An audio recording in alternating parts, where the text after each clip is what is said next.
Hi friends, welcome back to my channel. கதையோடு பயணிக்கலாம். இன்னைக்கு என்ன ஸ்டோரின்னு பார்ப்போமா? அம்மாவின் புன்னகை. நிழல்கள் நீண்டு கொண்டிருந்த நேரம். பொழுது சாயும் நிலையில் வானம் ஓவியம் போல் சிவப்பு, ஆரஞ்சு, ஊதா நிறங்களில் குளித்து கொண்டிருந்தது.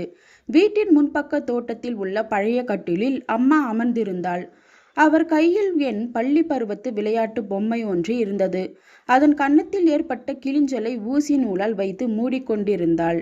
ஒவ்வொரு தையலிலும் கடந்து சென்ற பல நாட்களின் நினைவுகள் மீண்டும் உயிர் பெறுவது போல் இருந்தது. அவள் முகத்தில் தவிழ்ந்த அமைதியான புன்னகை என் வாழ்க்கையின் மிக அருமையான படிப்பு. அந்த உதடுகளின் மெல்லிய வளைவில் என் வளர்ந்து வரும் காலத்தின் முழு வரலாறும் பதிந்து கிடந்தது.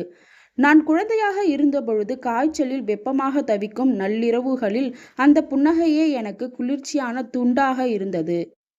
பள்ளியில் முதல் முறையாக முழு மதிப்பெண் பெற்று வீடு திரும்பிய பொழுது அந்த புன்னகை எவ்வளவு பெரியதாக, எவ்வளவு பிரகாசமாக, எவ்வளவு தாய்மையாக இருந்தது.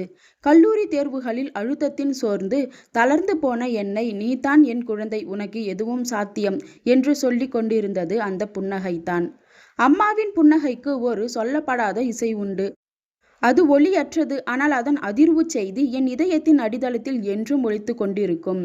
அது ஒரு பாதுகாப்பான கவசம் போல், ஒரு வெப்பமான அணைப்பு போல், ஒரு தாயின் கருணையின் மிக தூய்மையான வெளிப்பாடு போல் இருந்தது. வாழ்க்கையின் கடினமான சந்தர்ப்பங்கள் என்னை சூழ்ந்து கொள்ளும் தருணங்களில், தோல்விகள் என்னை மிகவும் துன்புறுத்தும் நாட்களில் இந்த புன்னகையின் நினைவு ஒரு வலுவான தூணாக நின்று எனக்கு ஆதரவாக இருந்தது.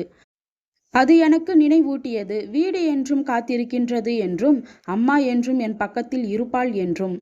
திடீரென அவள் தலையை உயர்த்தி நேரடியாக என் கண்களை பார்த்து சிரித்தாள்.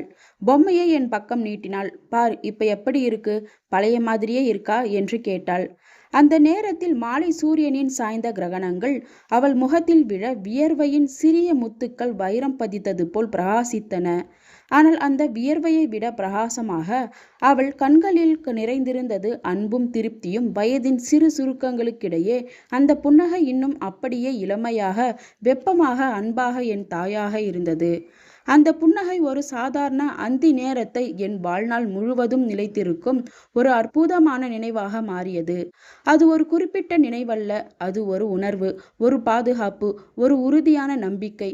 அம்மாவின் புன்னகை என்னுள் வாழும் ஒரு நித்திய ஜோதியாகவும் என்றும் அணையாத தீபமாகும். அது என் இதயத்தின் மிகுந்த அடித்தளத்தில் என்றும் பிரகாசிக்கும், என்னை வழிநடத்தும், என்னை ஒரு நல்ல மனிதனாக வாழ வைக்கும். இதே போல் சூப்பரான ஸ்டோரிஸ் கேட்கணுமா? அப்போ என்னோட சேனலை சப்ஸ்கிரைப் பண்ணிக்கோங்க. அடுத்த ஸ்டோரியில் சந்திக்கலாம். பாய்.